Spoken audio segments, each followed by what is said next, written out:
মহলে রমজানে বড়ই দিয়ে ইফতারি করা নিয়ে যে বার্তাগুলা দিয়েছেন মন্ত্রীদ্বয় এবং বাংলাদেশের অনেক সিনিয়র পার্সন গুলা, তাদের এই বক্তব্যের পরিপ্রেক্ষিতে যে বার্তাগুলা দিয়েছেন এবং যে প্রেক্ষাপটে বর্তমানে যে বার্তাগুলি তাদের বিরুদ্ধে এসেছে এবং যে কারণে তারা এখন কঠিন বিপদে পড়তে যাচ্ছেন, কেন তারা বলেছেন খেজুরের বদলে সেই বড়ই দিয়ে ইফতারি করা, এখন বুঝতেছে সেই ঠেলার নাম বাবাজি।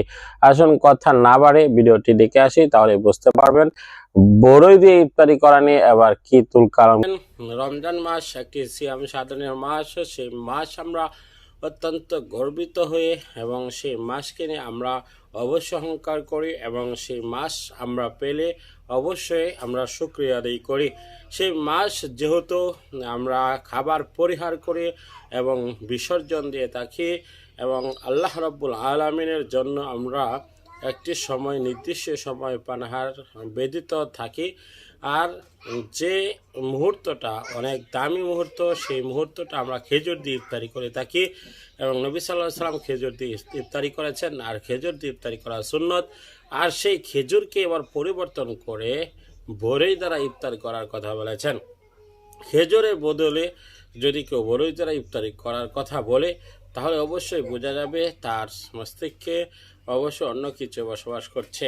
আর এটাই আজকে গণমাধ্যমে এবং সামাজিক যোগাযোগ মাধ্যমে প্রকাশ করছেন এবং বাংলাদেশের বিশিষ্টরা এবং তারা গণিতজনেরা এবং যারা সুশীল নাগরিক রয়েছেন, কেননা তারা ইতিমধ্যে এই বিষয়গুলো নিয়ে সর্বোচ্চ প্রতিবাদ করেছেন।